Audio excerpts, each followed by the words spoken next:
अब हम आपसे अगला क्वेश्चन करेंगे कि माँ कामाख्या देवी को योनि पीठ और शक्ति पीठ क्यों कहा जाता है, और इसका संबंध दक्ष प्रजापति और माता सती की कथा से कैसे जुड़ता है? ये कथा मैंने भी सुनी है और हमारे जितने भी व्यूअर्स दर्शकों ने हैं भी बिल्कुल। बहुत अच्छे से सुनी होगी, पर जी आज हम आपसे डिटेल में समझना चाहेंगे। जी।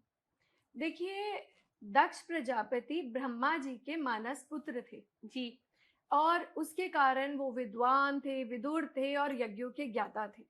तो उनकी जो पुत्री माँ सती, जी जो उनकी प्रिय पुत्री, और माँ सती को प्रिय थे महादेव।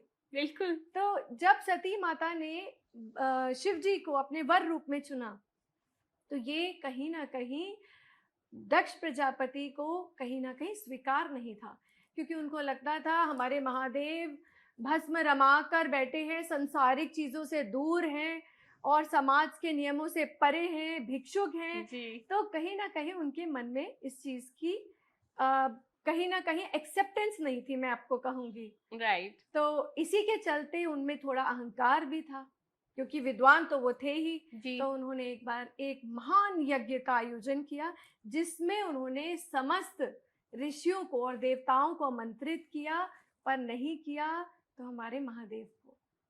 जी तो वहां पर जब उन्होंने आसन नहीं देखा सती माँ ने, तो वो द्रवित हुई, दुखी हुई।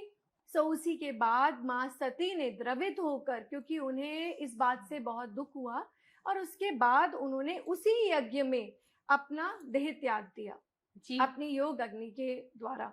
और उन्होंने महादेव को, वो इतनी प्रिय थी, उनके आराध्य थे महादेव, तो उन्होंने इस देह को त्यागने से पहले दक्ष प्रजापति से बोला कि जो देह मुझे पिताजी आपसे मिली है, इसका कोई मूल्य नहीं, मैं इस देह को त्यागती हूँ, क्योंकि आपने मेरे आराध्य देव को स्वीकारा ही नहीं, और इतनी निंदा के बाद ये देह मेरे किसी काम की नहीं।